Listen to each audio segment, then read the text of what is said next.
Selamat sore, perkenalkan nama saya Roberto Wiranti Fandi, NIM 180200013. Pada kesempatan ini saya akan menjelaskan tentang pengenalan sistem informasi manajemen. Yang pertama, pengenalan komputer pertama kali menggunakan tabung alfa yang ukurannya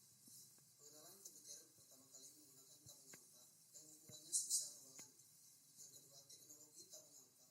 Yang ketiga, perubahan ini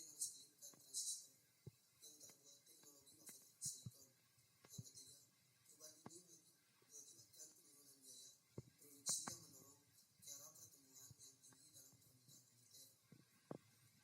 Separuh ukuran tapi 2 kali lebih cepat. Miniaturisasi merupakan faktor penting dalam penurunan biaya dan terus meningkatkan tampilan komputer. Yang kedua, merancang kembali suatu Virtual diharapkan mengurangi ukuran sebelumnya dan mengadakan kecepatannya. Yang ketiga, terus-menerus ukuran slip diperkecil diharapkan dapat meningkatkan kecepatan pengelola komputer. Yang berikut sejarah sistem informasi. Mainframe pertama kali hanya bisa memproses satu tugas oleh satu pemakai. Di tengah abad terakhir, drive telah meningkat dalam kapasitas dan kecepatan dan juga pengurangan ukuran dan sangat dramatis. Yang kedua, aplikasi juga telah meningkat dan program akuntansi sederhana ke sistem perancangan untuk memecahkan suatu permasalahan yang luas. Yang berikut, multitasking. Yang pertama, IBM mengadakan revolusi industri komputer pertengahan 1960-an dengan perkenalkan IBM System 360 garis komputer. Yang kedua, komputer ini adalah yang pertama untuk melaksanakan sebagai pengelolaan tugas secara kebersamaan. Habis itu komputer kecil. Yang pertama, sistem komputer yang pertama disebut mini komputer adalah lebih kecil dan lebih sedikit kuat, tetapi bisa menangani pengelolaan untuk organisasi kecil dengan murah. Bahkan komputer mikro yang dirancang untuk menggunakan individu pertama kali dikembangkan oleh Apple and Telegraph. Yang ketiga, tahun 1982 IBM memperkenalkan personal komputer yang disebut dengan PC. Pertama sejak 1982, inilah standar untuk individual komputer. Masuk hukum komputer, hukum Moore, diciptakan oleh Gordon Moore pada tahun 1990-an, salah seorang pendiri Intel. Keadaan di mana kepadatan penyimpanan dan oleh karena kekuatan personal, sirkuit terintegrasi semakin berlipat hampir setiap tahunnya. Di tahun 1970-an, kecepatan pelipatan turun-menurun hingga 18 bulan, sebuah langkah yang berlanjut sampai sekarang. Masuk arsitektur komputer. Kebanyakan komputer memiliki arsitektur serupa yang terdiri dari hand drive dan soft drive. Yang kedua, perangkat lunak meliputi sistem operasi yang mengendalikan perangkat keras dan aplikasi perangkat lunak komputer seperti pengenalan kata, shape headset, dan lain-lain. Yang ketiga, perangkat keras meliputi proses memori dan perangkat lain. Perangkat keras memproses, mengatur alat keluaran dan memasukkan alat penyimpanan data dan operasi pada data. Yang pertama, kontrol processing unit yaitu CPU, mengontrol semua komponen komputer. Habis itu ada 2 tipe memori, random access memory yaitu RAM, masuk penyimpanan data permanen seperti CD, RAM, copy, dan MBC. Yang berikut masuk arsitektur komunikasi. Yang pertama, modem, suatu perangkat keras yang mengirimkan sinyal digital dengan memodulasi suatu gelombang pembawa analog. Yang berikut, evaluasi aplikasi komputer. Sistem informasi adalah suatu konsep yang memungkinkan para manajer mengontrol dan memonitor sistem fisik perusahaan, digunakan untuk mengubah sumber daya input menjadi sumber daya output. Yang berikut masuk sistem transaksi.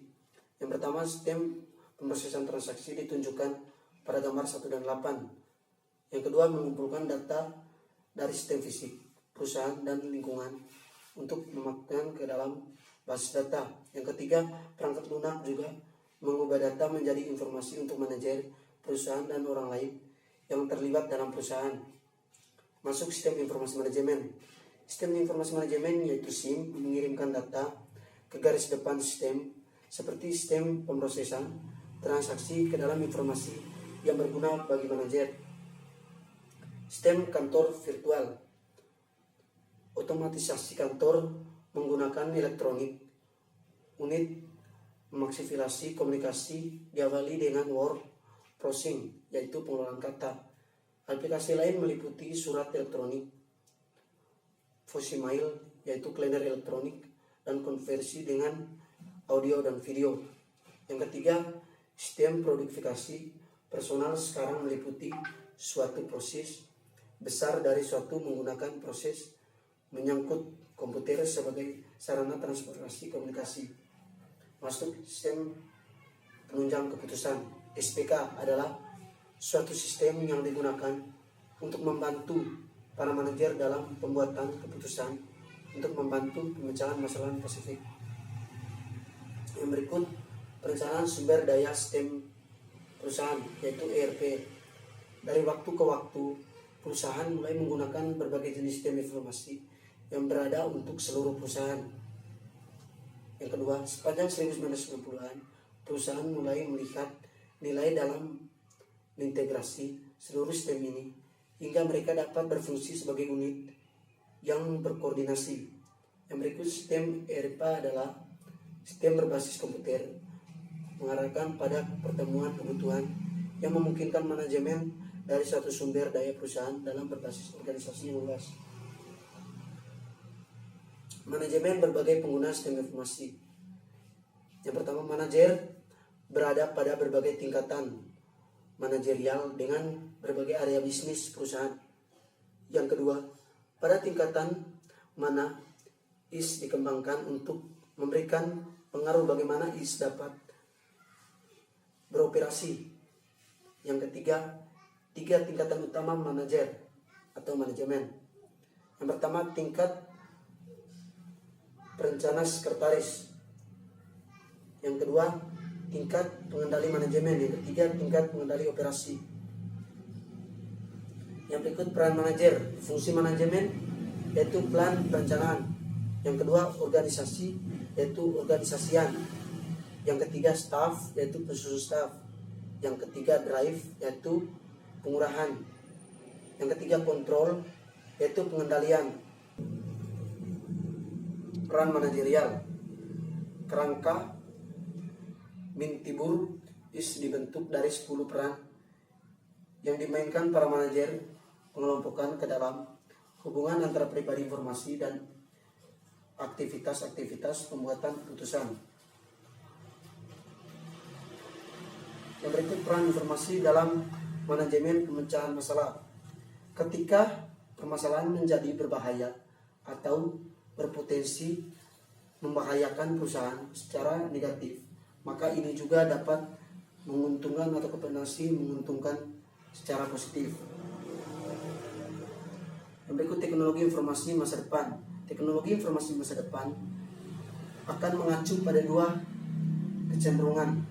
Yang pertama, pengurangan biaya berkelanjutan dan meningkatkan kemampuan teknologi informasi.